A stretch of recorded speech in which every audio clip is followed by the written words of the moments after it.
जय राधा माधव कुंज बिहारी गोपी जन वल्लभा गिरिवरधारी यशोदनंदन ब्रज जन रंजन यमुना तीरावनचारी जय राधा माधव कुंज बिहारी जय राधा माधव कुंज बिहारी। ओम नमो भगवते वासुदेवाय। ओम नमो भगवते वासुदेवाय। ओम नमो भगवते वासुदेवाय। नारायणं नमस्कृत्यं नरं चैव नरोत्तमं देवीं सरस्वतीं व्यासं ततो जयमुदीरये। नष्टप्रायेषु भद्रेषु नित्यं भागवत सेवया भगवती उत्तम श्लोके भक्तिर्भवति नैष्टिकी। कृष्णाय वासुदेवाय देवकी नंदनाय च नंदगोपकुमाराय गोविंदाय नमो नमः। जय श्री कृष्ण चैतन्य प्रभु नित्यानंद श्री अद्वैत गदाधर शिवासादि गौर भक्तवृंदा गुरुवे गौरचंद्राय राधिकाय तदालये कृष्णाय कृष्ण भक्ताय तद्भक्ताय नमो नमः। मुखं करोति वाचालं पंगुं लङ्घयते गिरिं यत्कृपादं वन्दे श्रीगुरुं भूतारिणं श्री परमानंद माधवं श्री चैतन्येश्वरम्। हरे कृष्ण कृष्ण कृष्ण हरे हरे हरे राम राम राम हरे हरे। हरे कृष्णा से भक्तों और माताओं का हार्दिक स्वागत है आज की श्रीमद् भागवतम की इस कक्षा में। स्वागतम सुस्वागतम। और जैसा कि हम चर्चा कर रहे हैं षट गोस्वामियों के जीवन पे, और कल हमने चर्चा की थी सनातन गोस्वामी के विषय में। सनातन गोस्वामी के लाइफ एंड पास्ट टाइम्स हमने जाने थे, और आज हम श्रीला रूप गोस्वामी के विषय में चर्चा करेंगे। रूप गोस्वामी जी के विषय में चर्चा करने से पहले लाइट चली गई है, तो रूप गोस्वामी के विषय में जो है हम चर्चा करें उसके पहले हमें थोड़ी बेसिक इन्फॉर्मेशन पता करनी होगी कि जैसे हम देखते हैं कि मंजरी, कल हम मंजरियों के विषय में भी चर्चा कर रहे थे। मंजरियां कौन होती हैं? तो भगवान राधा कृष्ण की सेवा में ये जो गोपियों को असिस्ट करते हैं इनको मंजरी कहा जाता है। और इन्हीं मंजरियों में जो प्रधान मंजरियां थी उनके विषय में हमने चर्चा की थी कि जो लवंग मंजरी और रूप मंजरी थे। तो लवंग मंजरी के अवतार थे शिला सनातन गोस्वामी, और रूप मंजरी के अवतार आज हम शिला रूप गोस्वामी के विषय में चर्चा करेंगे। तो रूप गोस्वामी के विषय में जानने से पहले थोड़ा सा जीव गोस्वामी ने इनके विषय में इनकी वंशावली दी है, थोड़ा वो जानते हैं कि कहाँ से आते हैं। तो एक राजा थे, उनका नाम था सर्वज्ञ जगत गुरु। तो ये जो सर्वज्ञ जगत गुरु राजा थे ये यजुर्वेदी थे। यजुर्वेद का इनको बड़ा ज्ञान था और बहुत बड़े पॉपुलर थे और ब्राह्मण थे, तो ऑब्वियसली इनको वैसे भी शास्त्रों का बड़ा पारंगत थे शास्त्रों में। तो इनके बेटे हुए, उनका नाम था अनिरुद्ध देव। अनिरुद्ध देव जो थे ये इंद्र के समान ख्याति प्राप्त थे, बहुत ज्यादा फेमस थे उस एरिया में। तो इनके जो दो बेटे हुए, इनके एक पुत्र का नाम था रूपेश्वर जो कि शास्त्रों के ज्ञानी हुए, और एक का नाम था हरिहर जो कि शस्त्र बनाने की कला में बड़े निपुण थे। तो हरिहर जो है, अनिरुद्ध ने जब शरीर छोड़ा, ये राज्य छोड़ा, तो उसके बाद हरिहर ने जो है राज्य को संभाला। तो जो ये रूपेश्वर है ये अपनी पत्नी के साथ कर्नाटक में आ गए और वहीं पर सेटल हो गए। तो जब ये कर्नाटक में पहुंचे तो वहां पर इनको पुत्र हुए, उनका नाम था पद्मनाभ। तो पद्मनाभ जो है ये जगन्नाथ जी के शुद्ध भक्त थे, भगवान जगन्नाथ के बड़े अच्छे भक्त थे। और इन पद्मनाभ से इनको आगे 18 कन्याएं और 6 पुत्र हुए। तो उस जमाने में 18 कन्या और 6 पुत्र होते थे लोगों के। हाँ, सुनने में भी लग रहा है थोड़ा अजीब सा। आजकल 18 तो सारा पूरा परिवार मिला के 18 मेंबर नहीं बन पाते। आप सोचिए कोई फंक्शन होता होगा फैमिली में, कोई दिवाली होली, किसी को बाहर से बुलाने की जरूरत ही नहीं पड़ती होगी, घर में इतने लोग हो जाते होंगे। कोई डेकोरेशन संभाल रहा है, कोई रंगोली बना रहा है, कोई भगवान के लिए भोग बना रहा है। तो इसीलिए संयुक्त परिवारों में सब तीज त्योहार मनाते थे। आजकल तो तीज त्योहार मनाने का मन ही नहीं करता। एक ही बेटा है, उसको बोलते बस नहा ले तू, यही बहुत बड़ा तेरे लिए त्योहार है। जिस दिन अच्छे से नहा लो और ठीक से कपड़े पहन लो, वो दिन बस त्योहार हो जाता है। हाँ, और तो क्या त्योहार मनाएंगे। तो खैर आगे चल के क्या हुआ, इनके जो 6 पुत्र थे उनमें से जो सबसे छोटे थे उनका नाम था मुकुंद देव। और मुकुंद देव के भी आगे कई सारे पुत्र थे, उनमें से एक थे कुमार देव। और कुमार देव आप समझ गए कौन थे। कुमार देव ये, इनके आगे 3 पुत्र हुए, अमर, संतोष और वल्लभ। अमर जो है आगे चल के रूप गोस्वामी बने, संतोष आगे चल के सनातन गोस्वामी बने, और वल्लभ आगे चल के अनुपम गोस्वामी बने। इनमें से जो अनुपम गोस्वामी थे उनके पुत्र आगे जीव गोस्वामी बने। तो इस तरह से इनकी वंशावली जो है समझाई गई। तो कल हमने चर्चा की थी, आप सबको याद ही होगा किस प्रकार से ये रामकेली में शिफ्ट हुए थे और वहां पे नवाब हुसैन शाह की सरकार थी, और वहां का जो नवाब था वो इनको बहुत पैसे देता था, इनको जबरन इन्होंने इनको उसने हायर किया था कि आप मेरे राज्य में प्रधानमंत्री और फाइनेंस मिनिस्टर बनिए।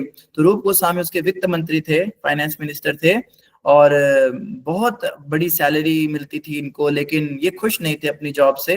फिर फाइनली आपको सारी कथा याद ही है कि सपने में जो है इनको महाप्रभु दिखाई दिए, उसके बाद एक ब्राह्मण ने आके इनको भागवत पुराण भी दी, और समय आने पर महाप्रभु इनके रामकेली में आए, उन्होंने कीर्तन किया।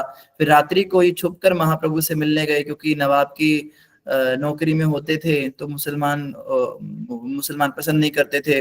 तो महाप्रभु ने इनको बहुत सारे इंस्ट्रक्शंस दिए। उसके बाद इन्होंने सोचा हम अपनी जॉब छोड़ देंगे, अपनी नौकरी को छोड़ देंगे, और उसके बाद में जो है फिर इन्होंने नौकरी छोड़ भी दी। और रूप गोस्वामी और अनुपम गोस्वामी तो तुरंत ही महाप्रभु के पास चले गए।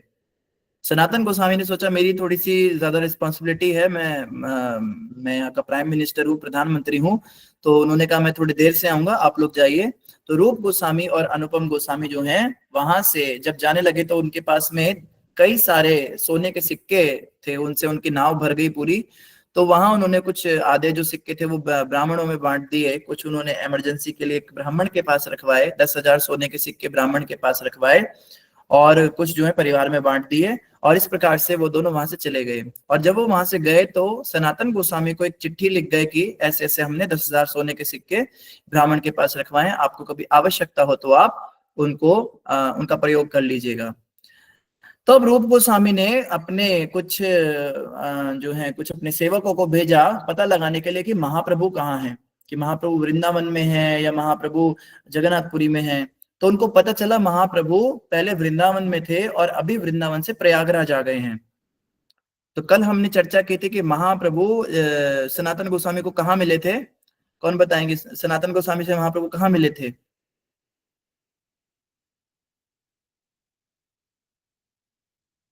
जगन्नाथपुरी में नहीं, वृंदावन वृंदावन में पहले नहीं, मायापुर तुक्के मारे मायापुर का तो है कल।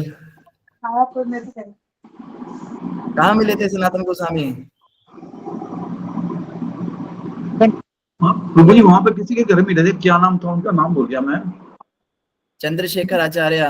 जी जी जी जी चंद्रशेखर आचार्य, जी जी जी जी। कहाँ रहते थे चंद्रशेखर आचार्य? कौन बताएंगे? कोई एक भी डिवोटी बता दे। प्रभु जी आपने छत्तीसगढ़ कहा था ना एक बार? छत्तीसगढ़ का तो नाम भी नहीं आया, झारखंड था नहीं वो। आपने हाँ जी हाँ जी। करेली गांव में नहीं थे प्रभु जी? करेली में रहते थे, वाराणसी में मिले थे। यस ये चीजें याद रखनी चाहिए। तो सनातन गोस्वामी को वाराणसी में बाद में मिले थे। पहले महाप्रभु, देखिए टाइमलाइन समझिए, महाप्रभु पहले वृंदावन की यात्रा पे गए, वहां से पहले प्रयागराज आए हैं, फिर अब प्रयागराज में रूप गोस्वामी से मिलेंगे, और उसके बाद महाप्रभु वाराणसी में जाके सनातन गोस्वामी से मिलेंगे। आप लोग आगे प्रचार करोगे, कल को आप लोग भी किसी को बताओगे, तो आपको कुछ चीजें तो बेसिक चीजें याद रहनी चाहिए। तो खैर, तो महाप्रभु उन दिनों अभी महाप्रभु जो है प्रयागराज में थे, अभी महाप्रभु वाराणसी में नहीं गए थे। तो जब रूप गोस्वामी को पता चला कि महाप्रभु प्रयागराज में हैं, तो वो भी वहां पहुंच गए। और उन्होंने क्या नजारा देखा, प्रयागराज में 3 बड़ी नदियां जो महानदियां हैं उनका संगम होता है, गंगा, जमुना और सरस्वती। तो वहां पे उस समय बाढ़ आई हुई थी जब महाप्रभु वहां पहुंचे, और महाप्रभु वहां पे कीर्तन कर रहे थे, और लाखों लोग महाप्रभु के पीछे चल रहे हैं, और हरे कृष्ण का कीर्तन चल रहा है। हरे कृष्णा कृष्णा कृष्णा हरे हरे, हरे रामा रामा रामा हरे हरे। मतलब जबरदस्त कीर्तन चल रहा है, जिधर देखो लोग, कोई नाच रहा है, सिर्फ कीर्तन नहीं चल रहा है, लोग नाच रहे थे, कूद रहे थे, वाद्य यंत्र बज रहे थे, दुंदुबियां बज रही थी, और महाप्रभु कीर्तन निकाल रहे थे। और एक अकेले महाप्रभु ने ये देखो ये चमत्कार करके दिखाया।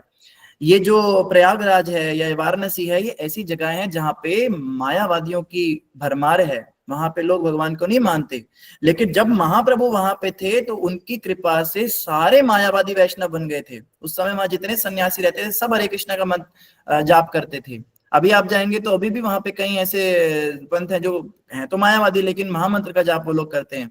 तो महामंत्र का कीर्तन चल रहा था इस तरह से। जब वो पहुंचे वहां पे तो रूप गोस्वामी और अनुपम गोस्वामी, इन दोनों ने सबसे पहले महाराष्ट्र ब्राह्मण को मिले वहां पे। तो वो महाराष्ट्र ब्राह्मण, कल भी महाराष्ट्र ब्राह्मण आए थे। किसी को याद है महाराष्ट्र ब्राह्मण ने क्या किया था कल सनातन गोस्वामी की लीला में? कथा सुन के अपना उद्धार तो करना ही है हमें, लेकिन कुछ चीजों को हमें याद रखना चाहिए। महाराष्ट्र ब्राह्मण, मुझे ब्राह्मण को उन्होंने दिया था ना, ये सोने का सिक्का दिया था रूप गोस्वामी ने। क्या दिया था? रूप गोस्वामी जी ने जो ब्राह्मण के पास रखा था ना सोने का सिक्का, 8,000 सिक्का रखा था, उसमें से 6,000 सनातन गोस्वामी ने दिया था वहां पे। वो महाराष्ट्र ब्राह्मण थोड़ा ना थे, वो तो राम के लिए के उनके लोकल ब्राह्मण थे। महाराष्ट्र ब्राह्मण तो महाप्रभु की सेवा में थे। हाँ वृषाली माता जी। प्रभु जी, वो सनातन गोस्वामी को खाने के लिए इनवाइट किया हाँ था। प्रसाद के लिए बुलाया था, वेरी गुड। पहले उन्होंने सबसे पहले किसने बोला था सनातन गोस्वामी को प्रसाद के लिए कि आप मेरे घर प्रसाद लेने आना?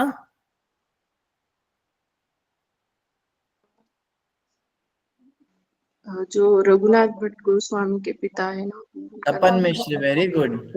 तो तपन मिश्र ने पहले उनको कहा मेरे लिए प्रसाद, आप मेरे घर प्रसाद लीजिए। तो उन्होंने कहा आपके घर तो महाप्रभु प्रसाद लेते हैं। तो फिर महाराष्ट्र ब्राह्मण ने कहा मेरे घर प्रसाद ले लीजिए। तो महाराष्ट्र ब्राह्मण रूप गोस्वामी से भी मिले। वैसे पहले हमें रूप गोस्वामी की कथा करनी चाहिए थी, क्योंकि ये पहले पहुंचे हैं, इनके बाद अब सनातन गोस्वामी पहुंचेंगे। पर आप थोड़ा सा टाइमलाइन को थोड़ा सा उस हिसाब से समझिएगा। तो इस प्रकार से क्या हुआ, वहां पे जो है कहाँ पहुंचे थे हम? हाँ महाराष्ट्र ब्राह्मण। तो महाराष्ट्र ब्राह्मण वहां पे आए और उन्होंने रूप गोस्वामी को और अनुपम गोस्वामी को प्रसाद दिया।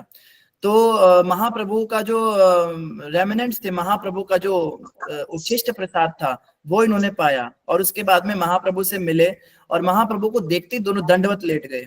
आपको याद होगा जब सनातन गोस्वामी महाप्रभु से मिले थे तो वो भी सीधा दंडवत लेट गए थे, और रामकेली में भी जब महाप्रभु आए थे तब भी ये तीनों सीधा दंडवत। तो ये दंडवत प्रणाम करने का अर्थ होता है बिल्कुल नतमस्तक हो जाना। हम किसी भी सन्यासी से मिलते हैं अगर, या किसी भी एग्जॉल्टेड डिवोटी से मिलते हैं, किसी भी वैष्णव से मिलते हैं, तो सीधा दंडवत जमीन पे लेट जाना चाहिए। ऐसा करने से हमें उनकी कृपा मिलती है। और आपको पता है चैतन्य महाप्रभु कैसे इनको आशीर्वाद देते थे? महाप्रभु अपने दोनों चरण इनके सिर पे रख देते थे। इतनी कृपा रूप गोस्वामी और अनुपम गोस्वामी को मिलती थी। और ना केवल पहले चरण भी सिर पे रखते थे, उसके बाद में उनको गले भी लगाते थे। हर बार ऐसा होता था, जितनी बार भी महाप्रभु इनको मिलते थे ये दंडवत लेट जाते थे और महाप्रभु अपना चरण इनके सर पे रख दिया करते थे।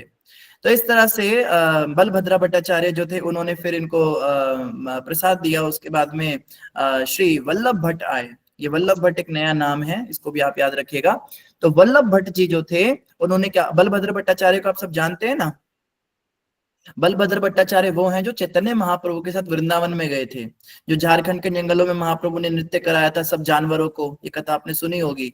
तो उस कथा में जो महाप्रभु के साथ थे वो बलभद्र भट्टाचार्य थे, जो और एक उनके शिष्य थे। तो ये दो भक्त गए थे महाप्रभु के साथ वृंदावन में। तो वृंदावन यात्रा करके जब वापस आए हैं तो बलभद्र भट्टाचार्य ने इनको प्रसाद दिया। और वल्लभ भट्ट जी ने इनको कहा, महाप्रभु को कहा कि महाप्रभु आप जो है मेरे स्थान पर चलिए। तो उनको अपने जगह ले जाने लगे। तो अधिलाई नाम की एक जगह पे वो रहते थे। तो उस जगह का जो रास्ता था वो यमुना नदी से होकर गुजरता था। तो यमुना नदी में अब पार करने के लिए नाव थी, छोटी सी नाव बनाई थी। तो एक मतलब पुरानी सी जैसे नैया होती, किश्ती होती है, ऐसी थी वो। तो उसमें महाप्रभु को बिठाया। तो रूप गोस्वामी और अनुपम गोस्वामी ने कहा हम भी साथ चलेंगे, क्योंकि महाप्रभु से अभी अभी मिले इतने समय के बाद, तो कैसे उनसे दूर रहे। तो वो सबके सब नाव में बैठे। और क्या हुआ, अचानक से जैसे ही वो नदी के बीच पहुंचे तो महाप्रभु ने जमुना को देखा। अब जमुना कैसी होती है? जमुना होती है गहरे रंग की, श्याम वर्ण की होती है जमुना। तो श्याम वर्ण की जमुना को देखते ही महाप्रभु को क्या हो गया, महाप्रभु को भगवान कृष्ण की याद आ गई। और कृष्ण विरह में जोर जोर से वो जो है हा कृष्ण करने लगे। पूरी नाव हिल रही है। और फिर महाप्रभु नाचने लगे, जोर जोर से कूदने लगे। और उसके बाद जो है उनको जो है चेतना उनकी जो है चली गई और उन्होंने फाइनली जंप लगा दी यमुना में। अब जमुना में कूद गए, सारे भक्त घबरा गए। अब वल्लभ भट्ट जो है वो तो नए नए थे, उन्हें तो पता ही नहीं था ये क्या हो रहा है। वो तो डर ही गए, ये क्या हुआ। तो वल्लभ भट्ट को पहले शांत किया, कोई बात नहीं, फिर महाप्रभु को नदी से बाहर निकाल के नाव में वापस लेकर आए जैसे तैसे। तो बहुत समय तक महाप्रभु को चेतना ही नहीं आई। तो बड़े मतलब बड़ी प्रयास करने पे धीरे धीरे उनको चेतना आई, और जैसी चेतना आई तुरंत महाप्रभु फिर से खड़े हो गए, फिर से हाँ कृष्ण करके कूदने लगे और पानी भरने लगा नैया में। और वल्लभ भट्ट ने कहा आज तो हम बचेंगे नहीं आज तो ये हमारी किश्ती डूब जाएगी और हम सब जमुना के अंदर ही हमारी जल समाधि लगेगी। तो जैसे तैसे करके किनारे पे पहुंचे, और वहां पहुंच के तो वल्लभ भट्ट जी ने तो कान पकड़े, भैया आगे से मैं जो है जमुना के रास्ते से कभी इनको लेकर नहीं आऊंगा। तो फिर महाप्रभु को वहां से लेकर गए। फिर जो वापसी का रास्ता था वो गंगा से किया उन्होंने, दो रास्ते थे, गंगा मैया से भी रास्ता था। तो बोले गंगा को देखकर तो इन्हें कुछ नहीं होगा। तो फिर जो है इस प्रकार से अधिलाई में ये लोग पहुंचे, और वहां पे इन्होंने क्या किया, वहां से दशाश्वमेध घाट में गए हैं। ये दशाश्वमेध घाट आप याद रखिएगा, क्योंकि श्रील रूप गोस्वामी को महाप्रभु ने दशाश्वमेध घाट में शिक्षा दी है। दशाश्वमेध घाट में 10 दिन तक महाप्रभु ने लगातार सुबह से लेकर शाम तक रूप गोस्वामी को अपने साथ रखा और शिक्षा दी। किसी को याद है सनातन गोस्वामी को कितने दिनों तक शिक्षा दी थी महाप्रभु ने? 2 महीने। हाँ, वेरी गुड, 2 महीने तक शिक्षा दी थी। तो रूप गोस्वामी को दशाश्वमेध घाट में 10 दिन शिक्षा दी है, और सनातन गोस्वामी को वाराणसी में 2 महीने तक शिक्षा दी। तो ये है रूप शिक्षा जो रूप गोस्वामी को दी गई हैं। और इसमें जो है महाप्रभु ने कई सारी बातें बताई उनको। महाप्रभु ने उनको बताया, जैसे मुख्य रूप से उन्होंने भक्ति रसामृत सिंधु के बारे में बताया कि भक्ति एक समुद्र की तरह है, और उस समुद्र की एक छोटी सी बूंद मैं आपको देने वाला हूं, ये महाप्रभु ने कहा। मतलब मैं 10 दिन में जो आपको सिखाऊंगा वो इस भक्ति के समुद्र की एक छोटी सी बूंद के बराबर है। आप समझ रहे हैं, ये महाप्रभु के शब्द थे। तो इस तरह से महाप्रभु ने उनको शिक्षा दी, और 10 दिनों तक उन्होंने बताया कि भक्ति के कैसे कैसे अलग अलग छोर होते हैं, ओशन में वेव्स होते हैं, वो सारा जो है भक्ति रसामृत सिंधु आप पढ़ेंगे तो उसमें सारा डिटेल रूप गोस्वामी ने दिया है। और जो इस्कॉन में हम भक्ति रसामृत सिंधु पढ़ते हैं, जो कि प्रभुपाद जी ने नेक्टर ऑफ डिवोशन लिखा, वो ओरिजिनल भक्ति रसामृत सिंधु का कमेंट्री है। एक्चुअल जो भक्ति रसामृत सिंधु है वो तो बहुत बड़ा ग्रंथ है और संस्कृत भाषा में है, जो रूप गोस्वामी ने लिखा है। और वो जो उन्होंने लिखा है वो सार है उसका, जो महाप्रभु ने उनको समझाया था। जो महाप्रभु ने ओरिजिनल उनको समझाया था उसका भी उन्होंने एसेंस दिया, वो तो हमें समझ ही नहीं आएगा। और जो महाप्रभु ने उनको समझाया है, महाप्रभु ने कहा मैंने तुम्हें समुद्र की सिर्फ एक बूंद दी है। तो आप सोच सकते हैं कि भक्ति कितना वास्ट टॉपिक है, कितना बड़ा चैप्टर है अपने आप में। तो हम तो खाली प्रभुपाद का नेक्टर ऑफ डिवोशन भी नहीं समझ पाते। तो इस तरह से फिर उन्होंने आगे, क्षमा करें, आपने अभी जो बोला फिर से दोहराइए, अच्छे से सुना नहीं प्रभु। हाँ, उसमें ऐसा बताया गया कि भक्ति जो है, भक्ति रसामृत सिंधु जो नेक्टर ऑफ डिवोशन हम पढ़ते हैं इस्कॉन में, वो प्रभुपाद जी की कमेंट्री है ओरिजिनल भक्ति रसामृत सिंधु की, जो संस्कृत भाषा में लिखा एक बहुत बड़ा ग्रंथ है रूप गोस्वामी के द्वारा। और जो रूप गोस्वामी ने ग्रंथ लिखा है वो सार है उस शिक्षा का जो चैतन्य महाप्रभु ने उनको दी। और चैतन्य महाप्रभु ने जो उनको दी, उन्होंने कहा मैंने समुद्र में से सिर्फ एक बूंद तुम्हें प्रदान की है।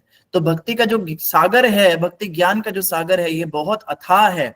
अगर हम ये सोचे कि हमें बहुत ज्ञान हो गया, आप तो बहुत अच्छे लेक्चर कर पा रहे हैं, तो बहुत बड़ी अज्ञानता है। भक्ति का तो किसी ने और छोर पाया ही नहीं। समुद्र भी एंडलेस समुद्र, ऐसा नहीं कि जिसके छोर होते हैं, एक ऐसा समुद्र जिसका कोई छोर ही ना हो, ये है भक्ति।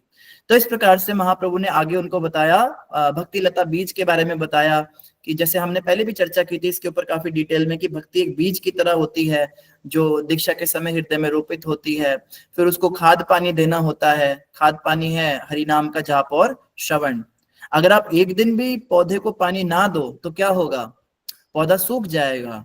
तो एक दिन भी अगर हम जप नहीं करेंगे, एक दिन भी अगर हम श्रवण नहीं करेंगे, क्लास छोड़ेंगे, तो हमारा भक्ति का पौधा सूख जाएगा। और अगर 3-4 दिन तक हमने उसको छोड़ा तो वो ग्रेजुअली मर जाता है।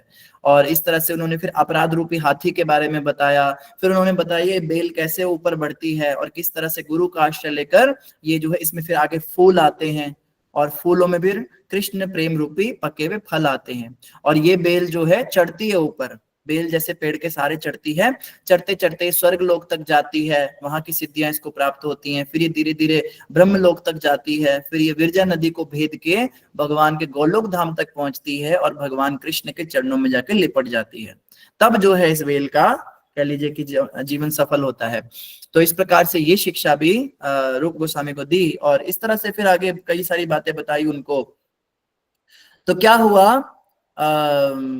इस प्रकार से जब शिक्षा दी तो अब महाप्रभु ने कहा कि आप क्या करो, मैंने जो आपको शिक्षाएं दी इसके आधार पर ग्रंथ लिखो, आप भक्ति के विषय में लोगों को बताओ। और रूप गोस्वामी को रसाचार्य कहा जाता है, ये भक्ति रस के आचार्य हैं, भक्ति रस के विषय में इन्होंने सारे ग्रंथ लिखे। और इस प्रकार से महाप्रभु ने कहा आप वृंदावन में मंदिरों की खोज करो, जो मंदिर हैं, जो प्राचीन भगवान के विग्रह हैं, उनकी खोज करो। तो ये 2 इंस्ट्रक्शंस महाप्रभु ने दी और फिर महाप्रभु ने कहा अब मुझे वाराणसी में जाना है, वहां मुझे सनातन मिलेगा। तो रूप गोस्वामी ने कहा महाप्रभु मैं भी आपके साथ चलना चाहता हूँ, मैं आपके बिना नहीं रह सकता। महाप्रभु ने कहा मैंने आपको जो आज्ञा दी है आप कृपया उसका पालन करो, वो बहुत इंपॉर्टेंट काम है और मैं जो है जल्दी सनातन को भी वहां भेजूंगा, वो भी आपके साथ में आपको मिलेगा। तो आप क्या करो, पहले वृंदावन जाओ और वहां जाके फिर आप मुझसे मिलने, बाद में फिर से सनातन से मिलने आप आ जाना। तो इस प्रकार से महाप्रभु ने इनको इंस्ट्रक्शन दिया। तो क्या हुआ, महाप्रभु जो है एक नाव पे चढ़ गए और मतलब जो रास्ता था वो नदी से होकर गुजरता था। और जब महाप्रभु नाव पर चढ़े तो रूप गोस्वामी से बर्दाश्त नहीं हुआ कि महाप्रभु का विरह उनको सहन करना पड़ेगा, और रूप गोस्वामी अचेत होकर गिर गए, अनकॉन्शियस हो गए रूप गोस्वामी। तो इस प्रकार से महाप्रभु जो हैं उन्होंने जो है रूप गोस्वामी को चेतना लाई वापस। तो वहां पे फिर से महाराष्ट्र ब्राह्मण ही आए, महाराष्ट्र ब्राह्मण ने फिर से रूप गोस्वामी को ठीक किया, चेतना दिलाई और महाप्रभु ने विदाई ली और ये जो हैं ये पहुंच गए वृंदावन। अब रूप गोस्वामी वृंदावन में गए तो वृंदावन में उन्हें एक भक्त मिले। किसी को याद है सनातन गोस्वामी को 12 वृंदावन के दर्शन किसने कराए थे, 12 काननों के, 12 जंगलों के दर्शन किसने कराए थे सनातन गोस्वामी को? जगदीश्वर पंडित नहीं, सुबुद्धि राय। तो सुबुद्धि राय जो थे वो इनको भी मिले, रूप गोस्वामी को भी, और रूप गोस्वामी को भी उन्होंने 12 कानन के दर्शन कराए। और इस तरह से दर्शन करके जो है रूप गोस्वामी समझ गए कि यहाँ पे कैसे कैसे क्या क्या करना है। तो जैसा कि महाप्रभु ने कहा था कि आप जाओ और वहां पे जाके फिर वापस आके आप सनातन से मिल लेना। तो अब रूप गोस्वामी ने पता किया तो पता चला महाप्रभु जगन्नाथपुरी जा चुके हैं। अर्थात वाराणसी में जो सनातन गोस्वामी को 2 महीने का जो टाइम था उनका शिक्षा का, ये सारी घटना इस काल में बीत गई। और फिर सनातन गोस्वामी भी जगन्नाथपुरी जा रहे हैं और रूप गोस्वामी भी जगन्नाथपुरी जा रहे हैं, लेकिन दोनों के रास्ते अलग अलग हैं। आपको याद होगा सनातन गोस्वामी ने लंबा रास्ता लिया था, तो इस प्रकार से जो जंगल वाला रास्ता था वो उसके थ्रू गए थे। वहां पे रास्ते में उनको एक डाकू भी मिला था जिसने एक सराय में उनको मारने की भी कोशिश करी थी, तो वो उस रास्ते से गए थे। लेकिन रूप गोस्वामी जो हैं कि दूसरे रास्ते से गए थे, तो ये उनसे मिल तो नहीं पाए। लेकिन ये जो है पहले रूप गोस्वामी वाराणसी में पहुंचे, तो वाराणसी में जो देखा, अब वाराणसी में जाके तो नजारे ही बदल गए। रूप गोस्वामी जब वाराणसी में गए तो वहां पे जितने भी मायावादी सन्यासी हैं उन्होंने अपनी ध्यान तपस्या छोड़ के महामंत्र का कीर्तन करना शुरू कर दिया। और वहां पे महानगर संकीर्तन निकल रहे, महाप्रभु का प्रभाव आपको बता रहे हैं। महाप्रभु केवल वहां जाके कुछ समय रुके थे और वहां सब लोग हरि नाम का कीर्तन कर रहे हैं और लाखों लोग, और वहां पे रूप गोस्वामी को बड़ा आनंद आया। तो उधर रूप गोस्वामी 10 दिन रुके वहां पे, और वहां पे उन्होंने जो है महामंत्र का कीर्तन किया सबके साथ में। और इस प्रकार से वो चंद्रशेखर आचार्य के घर पे ही रुके। चंद्रशेखर आचार्य वही हैं जिनके घर पे सनातन गोस्वामी आए थे महाप्रभु से मिलने। तो चंद्रशेखर आचार्य के घर पे रूप गोस्वामी कुछ दिन रुके, 10 के करीब रुके। फिर वहां से वो बंगाल चले गए। तो जब रास्ते में जा रहे थे, क्योंकि जगन्नाथपुरी के रास्ते में पहले बंगाल आता है, तो बंगाल में जाते हुए अब अनुपम गोस्वामी ने शरीर छोड़ दिया। अनुपम गोस्वामी आपको याद ही होगा कि वो रूप गोस्वामी के साथ ही घर से निकले थे और रूप गोस्वामी के साथ ही सब जगह जा रहे थे। और अब रास्ते में क्या हुआ, बंगाल में उनका शरीर छूट गया। और अनुपम गोस्वामी जो है ये राम जी के बहुत बड़े भक्त थे, भगवान रामचंद्र जी के। तो इस तरह से इनका जो है, इनकी सब जो भी इनको अग्नि देना था, जो भी इनके फ्यूनरल राइट्स थे, वो सारे रूप गोस्वामी ने संपन्न किए। इनको इस प्रकार से वहां पे इनका अंतिम संस्कार किया और वहां से फिर अकेले रूप गोस्वामी चल दिए जगन्नाथपुरी के लिए। तो जगन्नाथपुरी में पहुंचे, गंगा के मार्ग से गंगा को पार किया, तो गंगा नदी से पहुंचे, तो वहां से जो है वहां पे पहुंच के सीधा हरिदास ठाकुर के पास गए। आपको याद होगा सनातन गोस्वामी भी हरिदास ठाकुर के पास गए थे, तो हो सकता है इनको भी लगा हो कि मैं भी यावन हूँ, मैं भी मुसलमान हो गया हूँ अब तो मुझे भी हरिदास ठाकुर के पास ही जाना चाहिए। तो हरिदास ठाकुर ने बहुत प्रेम से इनको गले लगाया और सिद्ध बकुल में पहुंचे और वहां पे प्रणाम किया हरिदास ठाकुर को। तो हरिदास ठाकुर ने इनको बताया कि महाप्रभु भी बस आने ही वाले हैं, आप बड़े सही समय पे आए हो। और उसी समय महाप्रभु वहां पहुंचे तो हरिदास ठाकुर ने इंट्रोडक्शन कराया, महाप्रभु देखो रूप आ गया, ये रूप गोस्वामी है। तो महाप्रभु पहचान गए, हाँ मैं इनसे मिला था वहां पे दशाश्वमेध घाट पे, मैंने इनको ज्ञान दिया था प्रयागराज में। तो इस तरह से महाप्रभु इनसे मिले और वहां पर फिर क्या हुआ, महाप्रभु ने पूछा सनातन नहीं मिला तुमको, सनातन कहाँ है? तो उन्होंने बताया सनातन जो हैं वो दूसरे रास्ते से शायद आ रहे हैं, तो मुझे तो नहीं मिले रास्ते में। और उनको दुखद समाचार दिया कि अनुपम जी का भी शरीर छूट गया, तो महाप्रभु को कुछ विरह उनका भी लगा। तो इस प्रकार से महाप्रभु ने कहा ऐसा है, कल रथ यात्रा का त्योहार है, कल आप सब आना और कल हम जगन्नाथ जी के आगे खूब नृत्य करेंगे। और उस दिन गुंडीचा मार्जन था, तो महाप्रभु सफाई करने चले गए गुंडीचा मंदिर की। तो इस तरह से अगले दिन जो है रथ यात्रा में बहुत सारे भक्त आए, नित्यानंद प्रभु, मुरारी गुप्त, हरिदास ठाकुर, सभी। आपको पता होगा कि रथ यात्रा ही एक ऐसा त्योहार था जिसमें सब मिलते थे, क्योंकि जितने भी महाप्रभु के पार्षद थे महाप्रभु ने इन सबको मायापुर में भेजा हुआ था कि आप नवद्वीप में प्रचार करो। विशेष रूप से नित्यानंद प्रभु को भेजा था, उस पर आपने वो भजन भी सुना होगा, नदिया नगरे, नहीं कैसे था वो, नदिया गोद्रु में नित्यानंद महाजान, पतिया छे नाम हट्टा जीवेर कारण। तो नदिया नगर में नाम हट खोला था उन्होंने नित्यानंद प्रभु ने, और उनके साथ में मायापुर वाले जितने भक्त होते थे जैसे अद्वैताचार्य वगैरह, ये सब भी रथ यात्रा में ही मिलते थे। तो इन सबका महासंगम होता था, क्योंकि इन सबको लगता था महाप्रभु से मिलने जाना है। और शिवानंद सेन जो है इन सबका खर्चा उठाते थे, वो अकेले इन सबके रहने की व्यवस्था करते थे, इनके भोजन की। और हजारों वैष्णव आते थे बंगाल से, एक दो नहीं, 10,000 20,000 वैष्णव आते थे। तो सबके सब इकट्ठे थे, कीर्तन चल रहा था और वहां पे एक अनोखी घटना घटी, एक ऐसी घटना घटी जो सिर्फ रूप गोस्वामी को ही समझ में आ पाई। महाप्रभु जगन्नाथ जी के आगे नृत्य करते हुए एक फिल्मी गाना गाने लगे। उस जमाने में टीवी फिल्में तो नहीं चलती थी, उस जमाने में क्या होता था, ये नॉवेल्स होते थे। उस समय पे लोग नॉवेल लिखते थे, प्रेम प्रसंग होते थे, किसी राजकुमार राजकुमारी का प्यार की कहानियां होती थी, मतलब इस तरह की नॉवेल्स लोग पढ़ते थे। ये उस समय की फिल्मों की तरह होता था जैसे आज टीवी देखते हैं। तो उसमें एक गीत था जो बहुत फेमस था, कई लोग उसको गाते थे, और उस गीत को महाप्रभु गाने लगे जगन्नाथ जी के आगे। तो कुछ लोग कुछ लोगों को समझने हैं महाप्रभु ये फिल्मों का गाना गा रहे हैं, ये क्या चक्कर है।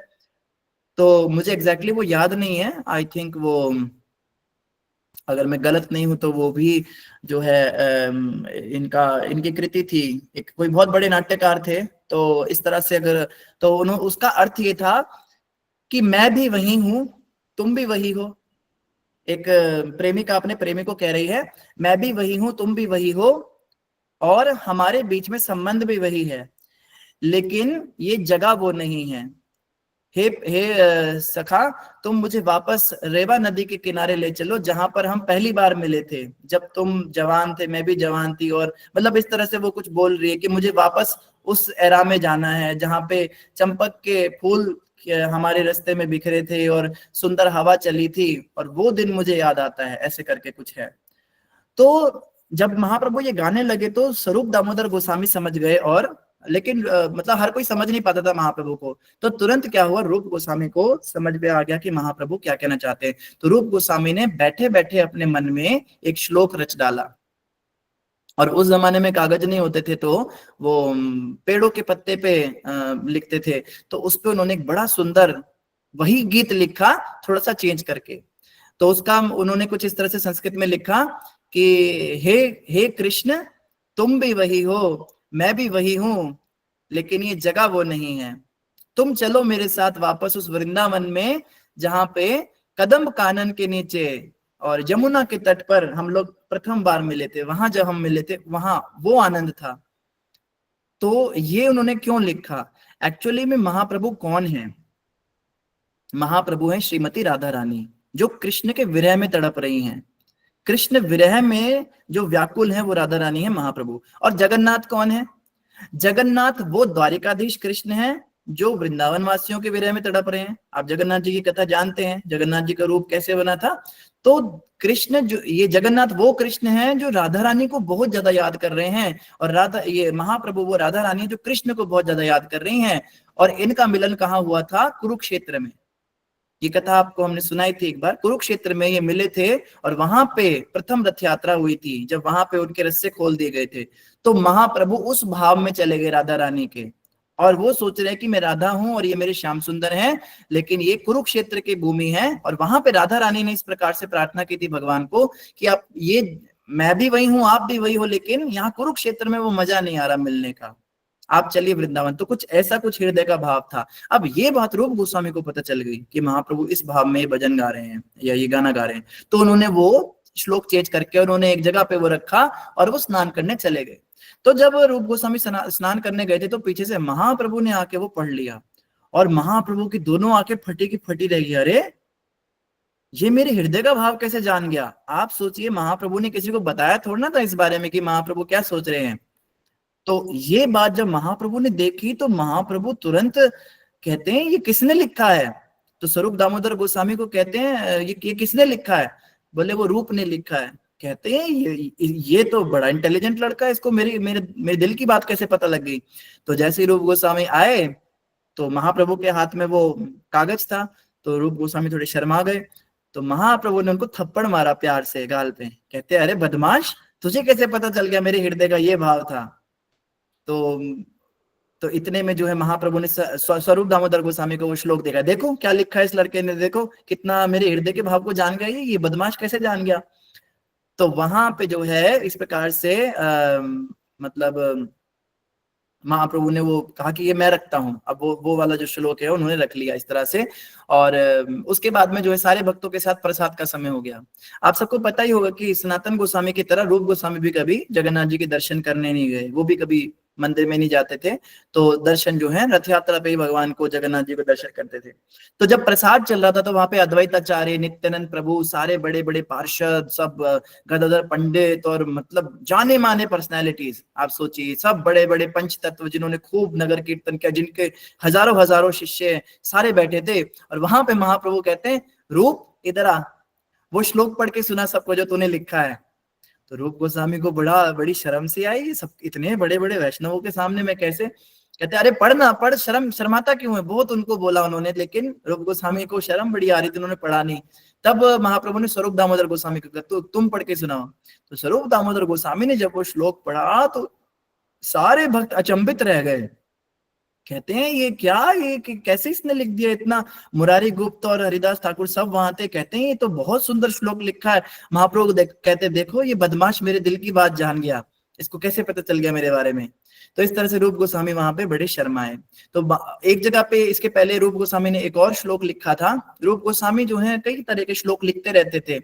तो उन्होंने जो है वो तो मुझे याद नहीं, बड़ी सुंदर प्रार्थना है। तो उसमें कुछ हरिनाम की महिमा थी। तो हरिनाम कितना मीठा है, हरिनाम कितना शुभ है, हरिनाम कितना सुंदर है, ऐसा कुछ लिखा था। तो वो श्लोक हरिदास ठाकुर ने पढ़ लिया। और हरिदास ठाकुर तो नामाचार्य हैं जो 22 घंटे नाम जपते हैं। और उन्होंने जब श्री नाम की इतनी सुंदर व्याख्या पढ़ी, हरिदास ठाकुर तो दोनों हाथ खड़े करके हवा में और नाचने लगे जोर जोर से, हरि बोल, क्या क्या श्लोक लिखा, क्या बड़े प्रसन्न हुए। तो हरिदास ठाकुर ने वो वाला श्लोक भी महाप्रभु को कहा, महाप्रभु इसने एक और श्लोक लिखा है हरिनाम की महिमा में। तो महाप्रभु ने कहा सुना, वो वाला श्लोक भी सुना। तो फिर से शर्माने लगे। महाप्रभु कहते शर्माता क्या, सुना ना। तो रूप गोस्वामी ने जब वो वाला श्लोक सुनाया सबके सामने तो सब बड़े गदगद हो गए। बड़े सुंदर जो है इस तरह से जो है वो श्लोक पढ़ा उनके सामने, वो कुंडे कांदिनी करके ऐसे कुछ श्लोक था। तो वहां पे क्या हुआ, जब रूप गोस्वामी ने वो श्लोक पढ़ा तो महाप्रभु कहते हैं स्वरूप दामोदर को, ये स्वरूप दामोदर, इसके अंदर इतना ज्ञान कैसे आ गया, इसको इतना कैसे पता चल गया, इतना सुंदर ये कैसे रचना कर रहा है। तो स्वरूप दामोदर गोस्वामी कहते हैं महाप्रभु ये आपकी कृपा के अलावा और क्या हो सकता है, आप ही ने कृपा की होगी। तो महाप्रभु कहते हैं हाँ तुम सही कह रहे हो।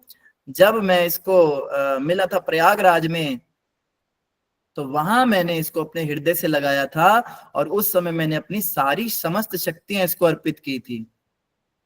तो ये खुलासा महाप्रभु ने वहां पे किया। तो रूप गोस्वामी आप समझ रहे हैं, महाप्रभु की सारी शक्तियों से संचारित थे और उनको महाप्रभु ने स्पेशल, क्योंकि महाप्रभु को जैसे आपने कल भी सुना था कि महाप्रभु ने कहा मेरी माता ने मुझे आज्ञा दी है कि मैं जगन्नाथपुरी छोड़ के वृंदावन नहीं जा सकता, तो वृंदावन में जो मेरा अधूरा काम है वो मुझे आपसे कराना है। तो रूप गोस्वामी को भी महाप्रभु ने शक्तिपात किया और इनके द्वारा महाप्रभु ने आगे चल के बहुत बड़े बड़े कार्य भी करवाए। तो इस तरह से वो सारे श्लोक पढ़े, इस प्रकार से फिर महाप्रभु ने कहा ठीक है भाई अब हो गया, सब रथ यात्रा का समाप्त हो गई। तो रूप गोस्वामी वापस वृंदावन आ गए, जैसा कि महाप्रभु ने इंस्ट्रक्शन दिया था कि आप वृंदावन जाइए, लुप्त लीला स्थलियों की खोज कीजिए।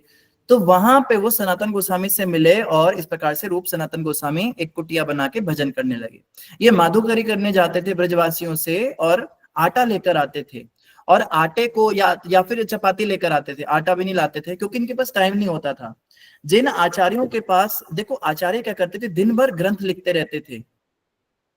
तो ग्रंथ लिखने में आप सोचो खाना बनाने का भी टाइम नहीं था इनके पास, और अपना कोई सेवक तो रखा नहीं था जो भोजन पका के खिलाए।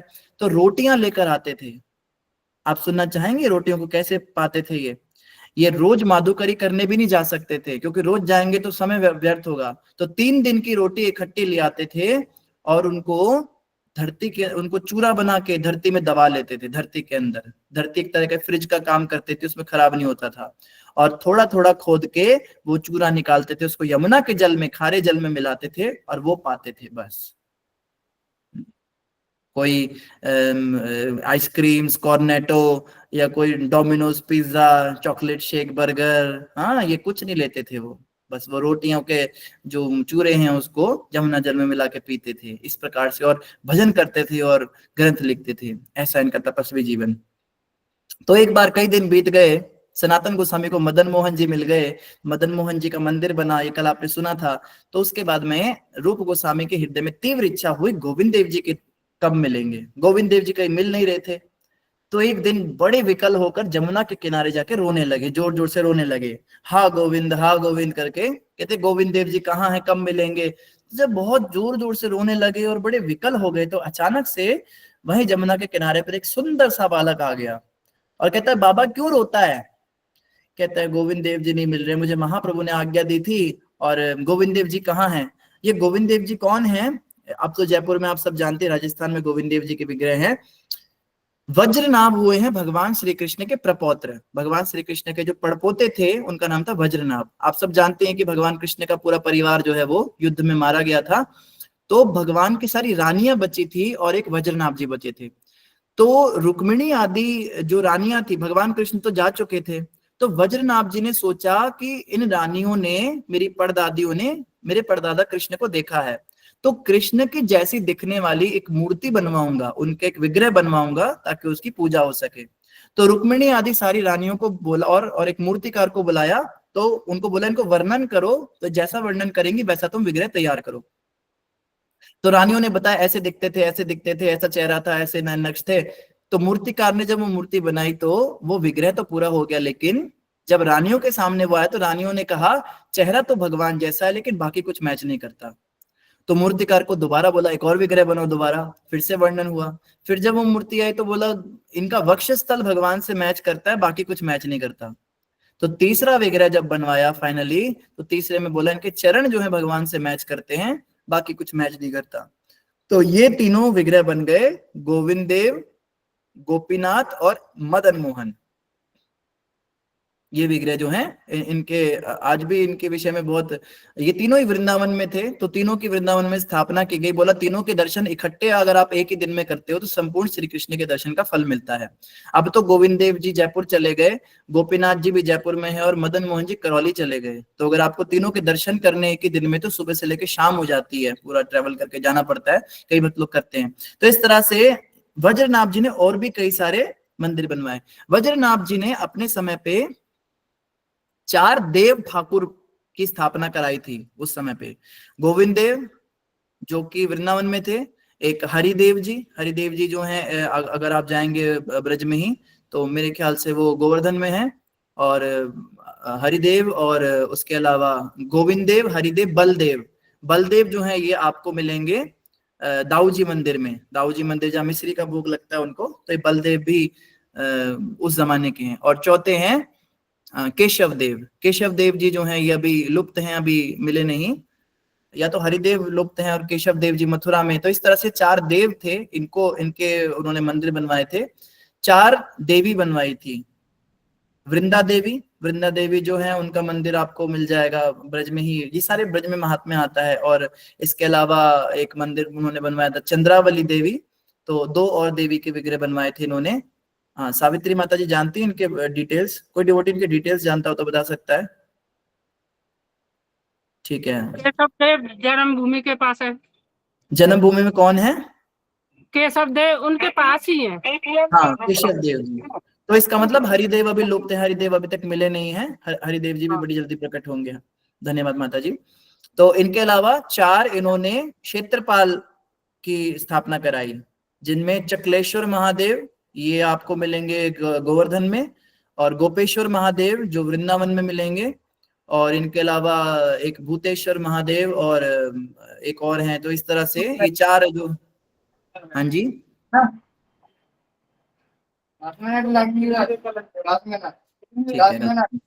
तो इस तरह से इन्होंने 4 गोपाल ठाकुर जी भी स्थापित करे। इनमें एक थे साक्षी गोपाल जो अब जगन्नाथपुरी में चले गए हैं, और एक है मदन गोपाल जी। मदन गोपाल का ही नाम आगे चल के मदन मोहन हो गया, तो जो मदन मोहन जी आप जानते हैं।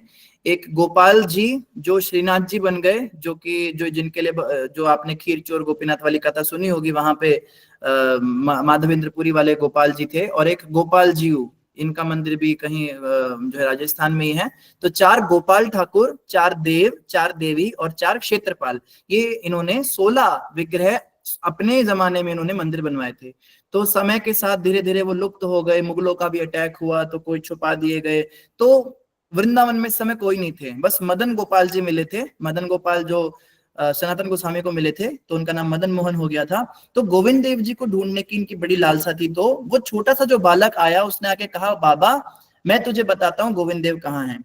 तो वो उनको लेकर गए और ये उनके पीछे पीछे जाने लगे। रूप गोस्वामी कहते, लाला कहाँ जा रहा है? तो वो लाला इनको दूर ले गया, और वहां पर एक जगह थी, वहां पर उस जो है उस जगह का नाम था गोमटीला। तो गोमटीला में एक गाय आती थी, और वो गाय वहां पहुंच के अपने उसके थनों से दूध अपने आप निकलता था, और वो सारा दूध एक जमीन के अंदर चला जाता था। तो उन्होंने बोला, बाबा वहां उसके नीचे है। तो वो बच्चा गायब हो गया। तो वो समझ गए भगवान स्वयं आए थे।